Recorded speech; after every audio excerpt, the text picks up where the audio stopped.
Good morning. Today we are going to be evaluating expressions. We are on page 88 of our interactive notebook, and we are going to be looking at how do I evaluate expressions? What do I do to evaluate? And remember, evaluating is basically just finding the value for an expression. It's similar to solving, but really we're not solving until we get an equal sign, and expressions are just part of an equation, so they don't have an equal sign yet because they're just that part. So to evaluate an algebraic, and remember an algebraic expression is an expression that has a variable in it, an unknown term. So to evaluate an algebraic expression, we are going to do multiple steps. And the first step we're going to do is we are going to substitute or exchange a value for each variable.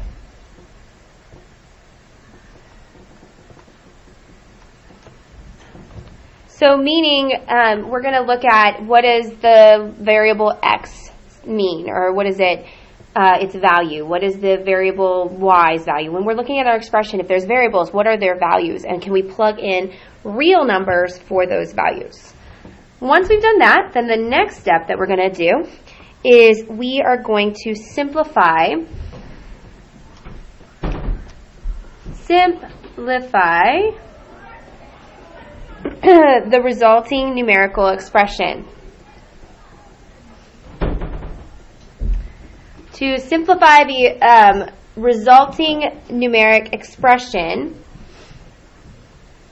means we're going to combine like terms so that we have all the variables, all the numbers, well, all the variables we've converted or we put into number values, and then we put all those number values together. So simplify the resulting numerical expression. So let's do an example. I think the best way to explain this is to do one. So here's an example. And I like to think of an expression as kind of like an upside-down pyramid. You work your way down to a point. So let's look at 6x plus 2y when x equals 3 and y equals 4.2. We're going to get a decimal in there. Okay, so the first thing, looking at our steps, the very first thing that we do is we substitute the value for each variable. So we have, I'm going to move it over here just so I've got more space. So I've got 6x plus 2y. Well, we know that 6, the value of 6 is 3. So we're going to put in a 3. Remember, parentheses next to a number like this, that signifies that we're going to multiply. It's basically the same as doing 6 times 3. So 6 times 3 plus 2 times the variable y. Well, y, according to this, represents 4.2. So we're going to put 4.2 in here. Okay, so now we want to remember, and don't forget, parentheses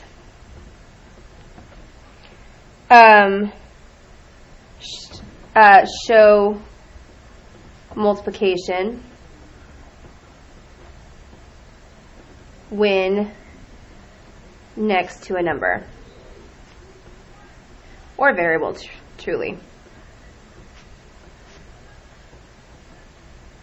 Okay, so in that case, we're going to now follow order of operations. So also follow order of operation. Remember our PEMDAS.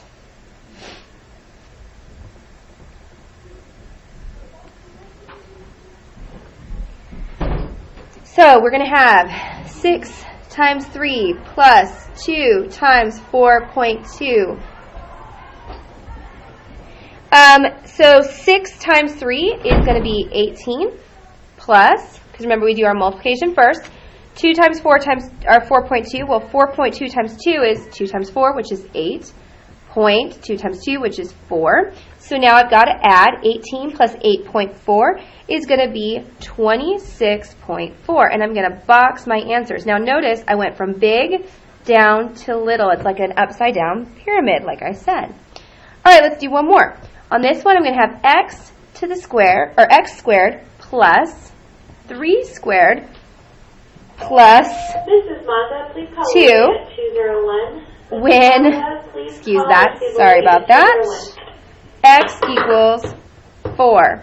Okay, so we're going to start from the top. So we've got x, which in this case, we know that x represents, let's make some more room, x represents 4. So I'm going to have 4 squared, which 4 squared is the same as 4 times 4, remember, plus 3 squared plus 2.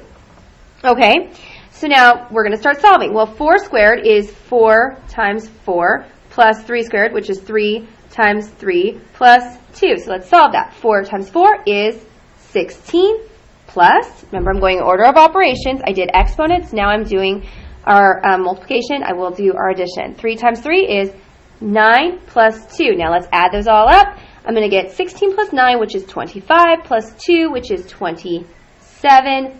That is our answer. So please remember that you want to do this upside down pyramid. You want to work from adding in the value for your variable.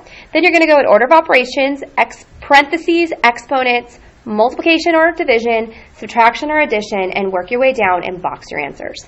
Thank you so much, guys, and have a fantastic day.